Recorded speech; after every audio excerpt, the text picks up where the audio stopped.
அனைவருக்கும் நமஸ்காரம். இன்றைக்கி எங்கள் இடத்துல இட்லி வார்த்துருக்கோம். இட்லி எப்படின்னாக்கா கொஞ்சம் கடலை பருப்பு ஊற வச்சு போட்டு, பச்சை மிளகாய் நறுக்கி போட்டு, மிளகு 1-2 தட்டி போட்டு, கடுகு தாளித்து இட்லி வார்த்துருக்கோம்.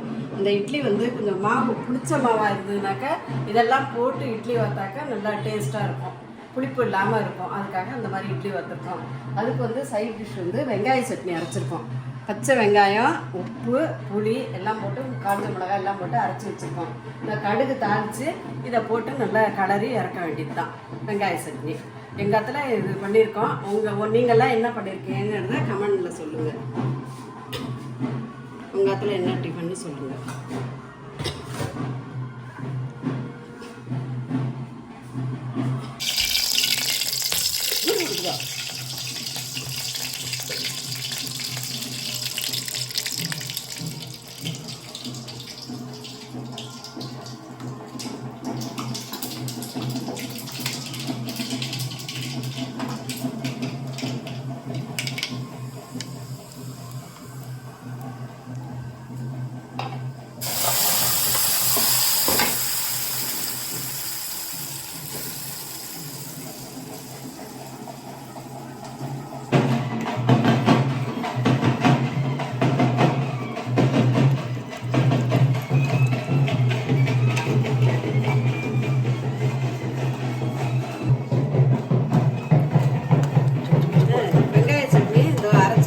கடுகு தாளிச்சுட்டு கலரின்னு இருக்கோம்.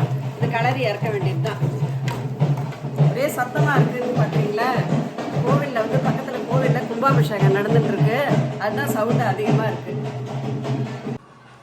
சூடான இட்லி எடுத்தாச்சு. இந்த வெங்காய சட்னியும் எடுத்து வச்சுருக்கோம். இதை சாப்பிட வேண்டியது தான். இனிமேல் உங்கள் வீட்டில் என்ன டிஃபனுங்கிறத கமெண்ட் பண்ணுங்கள், சொல்லுங்கள். எங்கள் சேனலுக்கு சப்போர்ட் பண்ணுங்கள்.